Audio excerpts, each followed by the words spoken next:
পরীক্ষায় তো কম নাম্বার পেলাম, কি করা যায়? বাড়িতে গেলে তো সেই খেলাবে না। খেজুকে একটা কল করি, দেখি ও কি বলে। কি হলো? হিংসা মনে ফোন করলাম। হ্যালো ভাই, বল। হ্যালো রিজু ভাই, আমি না বাংলায় 10 নম্বর পেয়েছি। কি বলিস রে বাড়া? তোকে তো বাড়ি গেলে তোর মেরে গাড় ভেঙে দেবে। এবার আমি কি করব ভাই? তাহলে তুই একটা কাজ কর, তোর কাছে পেন আছে? হ্যাঁ ভাই, হ্যাঁ আছে আছে। আচ্ছা, তাহলে তুই একটা কাজ কর, 10-এর পিছনে আর একটা শূন্য বসিয়ে দিস, তাহলে 100 হয়ে যাবে। আচ্ছা ঠিক আছে ভাই, রাখ তাহলে, থ্যাংক ইউ।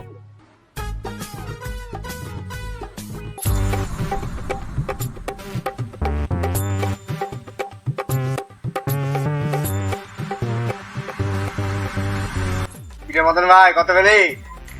100 পেয়েছি, 100।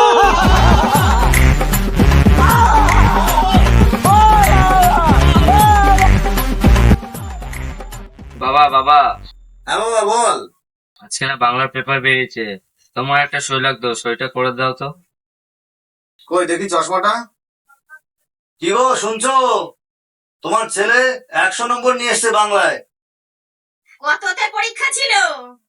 80-তে পরীক্ষা ছিল, 100 নিয়ে এসেছে।